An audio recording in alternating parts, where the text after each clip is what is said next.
Assalamualaikum warahmatullahi wabarakatuh. Ya, pada kesempatan kali ini saya ingin berbagi tips dan trik tutorial cara mempermudah anak menghafal Al-Quran ya, terutama dari sumber masalahnya yaitu smartphone. Jadi kebanyakan dari keluhan teman-teman yaitu kebanyakan mengeluh anaknya balita tapi sudah diberikan smartphone, jadi kecanduan. Jadi menghafalnya pun susah.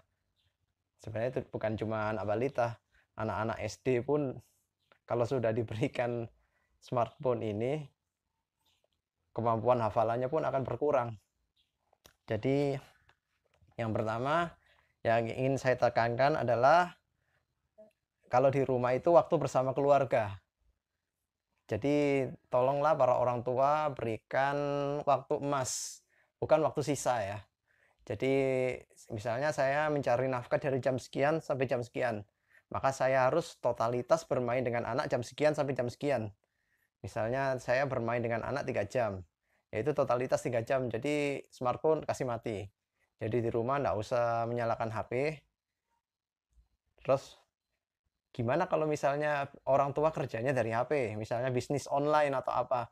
Ya bergantian, misalnya bapaknya dulu bermain dengan anak, lalu ibunya kerja secara online, misalnya jualan online misalnya ya. Jadi ibunya memisahkan diri istilahnya, memisahkan diri dengan terpaksa menggunakan HP ya. Jadi anak itu nggak ngelihat orang tuanya menggunakan HP. Jangan sampai anak berpikir, "Oh, orang tua boleh pegang HP, kenapa kenapa saya nggak boleh?" Nah, jangan sampai anak berpikir seperti itu nantinya. Dalam hati kecilnya pun ada rasa seperti itu, ya. Jadi berikan waktu, emas dan bukan waktu sisa ya. Waktu sisa itu bagaimana? Ya, ketika saya misalnya, teman-teman capek mencari nafkah ya, terus sudah capek pulang ke rumah, terus anak ngajak bermain.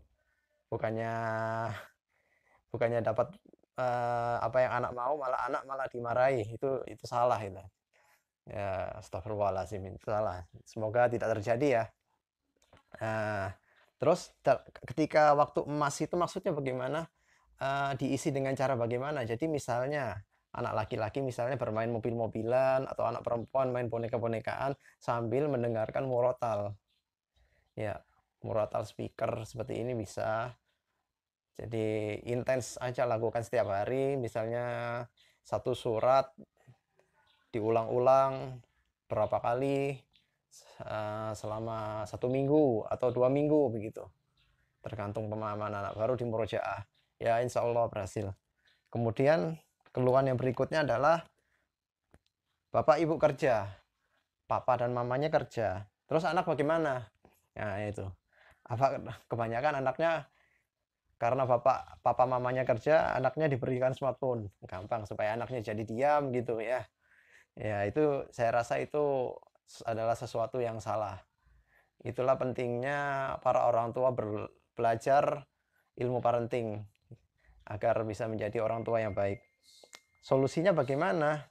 Ya, ketika bapak ibu kerja, anak bagaimana? Ya, berikan misalnya gantilah smartphone dengan mainan edukatif atau diganti dengan sejenis gadget tapi isinya tentang uh, Islami misalnya. Tapi bukan gadget seperti smart hafiz atau apa begitu mereknya ya. Seperti itulah. Jadi agar menggantikan posisi gadget istilahnya. Tapi kalau saya sarankan sebaiknya mainan edukatif dan disertai dengan murotal ya. Kemudian keluhan yang ketiga adalah bagaimana bergaul dengan anak sekitar yang mayoritas pengguna smartphone. Nah, ini agak susah ini. Ah, kalau dari saya sendiri saya pisahkan. Saya pisahkan dia dengan teman-teman yang mayoritas pengguna smartphone. Ah, jadi begini, saya edukasi juga anak saya. Nah, ini loh anak-anak yang kekurangan kasih sayang orang tua. Jadi supaya mereka terhibur dan supaya mereka diam, mereka dikasih smartphone. Dan alhamdulillah anak saya mengerti. Ini adalah generasi-generasi yang ya harus dirubah lah istilahnya. saya begitu. Jadi jangan seperti itu ya nak ya, jangan sampai ikut kecanduan seperti kakak-kakak ini, kecanduan game.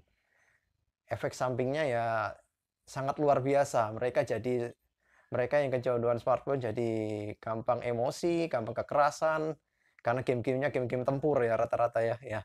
Jadi gampang sekali mengenal kekerasan dan tidak mendidik ya. Ya, rata-rata seperti itu. Terus apabila sudah kecanduan bagaimana? Ya, ini juga masuk kepada saya pertanyaan ini. Kalau sudah kecanduan, alangkah baiknya dikurangi secara perlahan. Nggak bisa secara instan. Misalnya, anak ini sudah kecanduan. Selama 1 hari, dari baterai full sampai baterainya habis. Nah, solusinya bagaimana dikurangi menjadi 2 jam misalnya. Dari 2 jam ke 1 jam. Dari 1 jam ke setengah jam, terus sampai tidak sama sekali. Terus bagaimana? Ya kita ganti dengan mainan edukatif, disertai kita ikut nimbrung bermain bersama anak. Seperti itu. Jadi apabila ditinjau dari aspek kesehatan, sebenarnya smartphone itu sendiri kurang baik bagi kesehatan balita ya. Karena radiasi smartphone dari litium ya, baterainya terbuat dari litium ion ataupun litium polimer, itu radiasinya bisa meningkat berkali-kali lipat apabila jumlah baterainya kurang dari 40%. Apalagi bila mendekati 1%, wah, radiasinya bisa mencapai hingga 100 kali lipat. Nah, sedangkan radiasi smartphone itu sendiri bisa memicu karsinogenik, ya, meningkatkan proses pertumbuhan sel kanker. Sel kanker itu tumbuh bersamaan bersama sel somatik, sel-sel tubuh. Nah, sedangkan pada balita itu adalah masa golden age pertumbuhan. Nah, tentunya akan bertumbuh lebih cepat daripada kita yang orang dewasa. Nah, akan lebih baik apabila para orang tua mengerti dan memahami sehingga menjauhkan balita dari smartphone. Sekian dari saya. Semoga bermanfaat. Wassalamualaikum warahmatullahi wabarakatuh. Nasib iliko irabihim lakazibun. Awalam yasiru fil ardi fayanzuru kaifa kana akibatul ladzina min qablihim kanu asyadda minhum quwwatan wa asarul arda ma'amaruha aksara mimma amaruha waja'atsum salam waja'atsum bilbayyinati famaka Allahu liyazlimahu famaka